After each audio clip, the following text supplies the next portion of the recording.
So చాలా మందికి అపోహ ఉందండి. ఓకే. కోవిడ్ తర్వాత జిమ్ చేస్తుంటే చనిపోతున్నారు. అవును సార్. లేకపోతే అవును. జిమ్ చేస్తే చనిపోతున్నారు. హ్మ్. వాళ్ళు చనిపోయే రీజన్ జిమ్ చేయడం కాదు. ఓకే. ఎక్సర్సైజ్ అనేది మన హెల్త్‌కి only 5% of the contribution. Hmm. 95% of the food.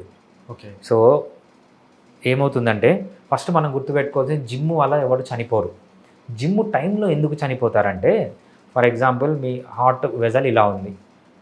Half మూసుకోపోయిందనుకోండి. హ్మ్. ఓకే. హాఫ్ మూసుకొని పోయింది. మీకు నార్మల్‌గా ఉంటే బాడీకి అంత ఆక్సిజన్ డిమాండ్ ఉండదు. అంత సర్క్యులేషన్ అవసరం ఉండదు.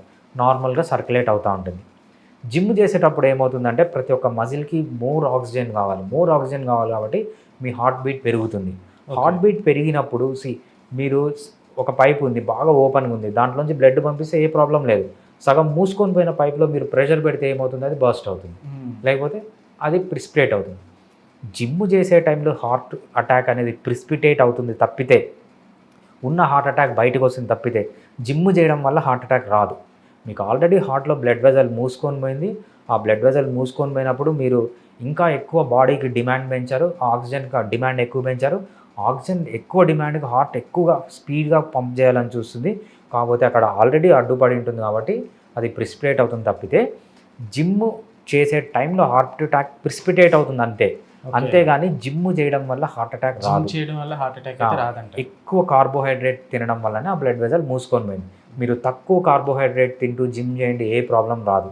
ఓకే. చాలామంది ఏం చేస్తారంటే ఈరోజు నేను జిమ్ చేశా. ఈరోజు బిర్యానీ. ఒక గంట సేపు జిమ్ చేస్తారు.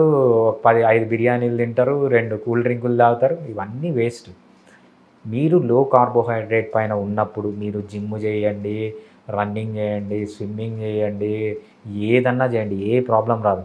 ఎప్పుడైతే మీరు హై కార్బోహైడ్రేట్ పైన ఫుడ్ పైన ఉండి ఆ టైంలో జిమ్ చేస్తారో జస్ట్ జిమ్ అనేది ప్రిసిపిటేట్ అవుతుంది తప్పితే జిమ్ వల్ల హార్ట్ అటాక్ రాదు. ఓకే. చాలా మందికి అసలుకి ఈ మధ్య కాలంలో చాలా భయంకరంగా మారిపోయింది సార్. ఎట్లా అంటే సో ఇట్లా మాట్లాడుతూనే ఇప్పుడు ఈవెంట్స్‌లో కావచ్చు సడెన్‌గా పడిపోతున్నారు అసలకి. అంటే సింప్టమ్స్ ప్రతిసారి కనిపిస్తాయి అంటారా అసలు హార్ట్ అటాక్‌లు? రైట్. మనం మెడికల్ టెక్స్ట్ బుక్ ఓపెన్ చేస్తే సింపుల్‌గా ఓకే. ప్రతి ఒక్క డిసీజ్‌కి సింప్టమ్స్ ఇచ్చింటారనమాట. అవును సార్. అవును. హార్ట్ అటాక్‌కి సంబంధించిన మెడిసిన్ టెక్స్ట్ బుక్ ఓపెన్ చేస్తే ఏముంటుందంటే సింప్టమ్ డెత్ ఉంటది. డెత్ అంటే ఫస్ట్ సింప్టమే డెత్. ఓకే. 50% మందికి హార్ట్ అటాక్ 100 మెంబర్స్‌కొస్తే 50% మందికి ఫస్ట్ సింప్టమే డెత్. హ్మ్. ఇంకా మిగిలిన 50% హాస్పిటల్ తీసుకొని పోయి బతుకుతారో లేదో అది నెక్స్ట్. హ్మ్. ఎందు హార్ట్ అటాక్ వచ్చి బతికినాడంటే ఆ 50%లో అంటే లక్కీ 50%లో ఉన్నట్టు.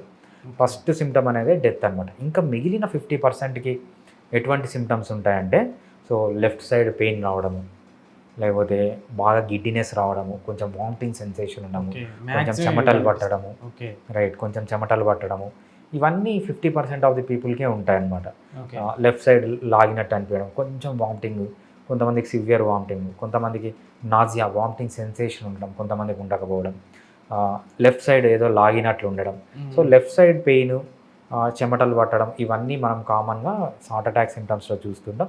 మెయిన్‌గా ఇది ఓన్లీ 50% మందిలోనే. 50% ఏంటంటే నిలబడి ఉన్నవాడు నిలబడే చనిపోతాడు. జిమ్ చేసేవాడు జిమ్ చేస్తూనే చనిపోతాడు. ఇది 50% ఆఫ్ ది పీపుల్‌లో ఉంటుంది. ఓకే. అంటే 50% అంటున్నారు కదా సార్. మిగతా వాళ్ళకి మనం ఎలాంటి సింప్టమ్స్ అంటే మాక్సిమం రెగ్యులర్‌గా చూసేవంటే ఏమని చెప్తారు సార్? మెయిన్‌గా ఏదన్నా పని చేస్తున్నాడు 35 40 దాటింది. రిస్క్ ఫ్యాక్టర్స్ చూసుకోవాలి. రెగ్యులర్‌గా కార్బోహైడ్రేట్ ఫుడ్ తింటున్నాడు, ఎక్సర్సైజ్ చేయట్లేదు, సరిగ్గా నిద్రపోవట్లేదు, స్ట్రెస్‌లో ఉన్నాడు, ఆల్కహాల్ ఇవన్నీ రిస్క్ ఫ్యాక్టర్స్. ఇటువంటి రిస్క్ ఫ్యాక్టర్స్ ఉన్నవాళ్ళు వీళ్ళకి నాకు ఒక కేస్ వచ్చిందనమాట. ఆయన ఒక పొలంలో పని చేస్తున్నాడు. పని చేస్తుంటే లెఫ్ట్ సైడ్ పెయిన్ వచ్చింది.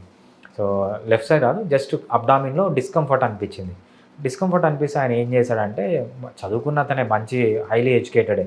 కాకపోతే ఊరి బయట ఒక చిన్న పొలం తీసుకొని అక్కడ ఉన్నాడనమాట ఆయన. అంటే ప్యాషన్ కొద్దీ అక్కడ ఉన్నాడు. సో నెక్స్ట్ ఏమైందంటే కడుపులో డిస్కంఫర్ట్ వచ్చింది. డిస్కంఫర్ట్ వస్తే ఏం చేస్తారంటే దగ్గర ఎవరో ఆర్ఎంపీ డాక్టర్ ఉంటే ఆర్ఎంపీ డాక్టర్ దగ్గర పోయి మందులు తీసుకున్నారు. డిస్కంఫర్ట్ అనేది తగ్గిపోయింది. మళ్ళీ 1 వీక్ తర్వాత డ్రైవ్ చేస్తుంటే లెఫ్ట్ సైడ్ పెయిన్ వచ్చింది. వాళ్ళ సిస్టర్ డాక్టర్ అనమాట. పక్క నుండి లెఫ్ట్ సైడ్ పెయిన్ వచ్చింది. మనం హాస్పిటల్ పోదామని చూస్తే మ్యాసివ్ హార్ట్ అటాక్. ఓకే. అంటే మ్యాసివ్ అంటే ఆల్రెడీ హార్ట్ అటాక్‌లో ఉన్నాడనమాట. ఓకే. సో కొంతమందికి సింప్టమ్స్ హార్ట్ బాగా డ్యామేజ్ అయినా సింప్టమ్స్ అంతగా కనపడవు. సింప్టమ్స్ అసలు కనిపించవు. అంతగా కనపడవు. జస్ట్ పెయిన్ లాగా ఉంటుందన్నమాట అంతే. సో మెయిన్‌గా సింప్టమ్స్ ఎలా ఉంటాయంటే లెఫ్ట్ సైడ్ హ్యాండ్ పెయిన్ రావడం, లేకపోతే కొంచెం వామిటింగ్ సెన్సేషన్ ఉండడం, ఓకే కొంచెం వామిటింగ్ లాగా రావడం, ఓకే కొంచెం గిడ్డినెస్ ఉండడం, చెమటలు పట్టడం, కొంచెం నడిస్తే దమ్ము రావడం, ఇవన్నీ కామన్ సిమ్టమ్స్ అన్నమాట. సో అందరిలో కొంతమందిలో ఉంటాయి, కొంతమందిలో ఉండవు. ఓకే సో ఈ సిమ్టమ్స్ని చూసి మనం గుర్తుపట్టచ్చు. ఓకే సార్, ఇప్పుడు అలానే చూసుకుంటే వెంటనే ఒక పర్సన్కి ఇప్పుడు హార్ట్ అటాక్ వచ్చింది అనుకోండి, సో తనకి మనం ఏమైనా ట్రీట్మెంట్ లాంటిది వెంటనే ఇప్పుడు హాస్పిటల్ వరకు కాకుండా ఇప్పుడు సిపిఆర్ వంటివి, సో అలాంటివి ఏమైనా చేయొచ్చంటారా? చాలా ఇంపార్టెంట్ అండి, చాలా ఇంపార్టెంట్ క్వశ్చన్ ఇది. సిపిఆర్ అనేది ఒక దేవుడిచ్చిన వరం లాంటిది అనమాట. సిపిఆర్ అంటే కార్డియో పల్మనరీ రీసస్ట్రేషన్. కార్డియో అంటే హార్ట్, పల్మనరీ అంటే లంగ్స్. సో మనిషి చనిపోయాడు అని చెప్పడానికి వాడి రెస్పిరేషన్ ఆగిపోవాలి, హార్ట్ ఆగిపోవాలి. సో ఎప్పుడైతే హార్ట్ ఆగిపోతుందో దాన్ని కార్డియాక్ అరెస్ట్ అంటాం. ఎప్పుడైతే రెస్పిరేషన్ ఫెయిల్ అవుతుందో సో దాన్ని రెస్పిరేటరీ అరెస్ట్ అంటాం అనమాట.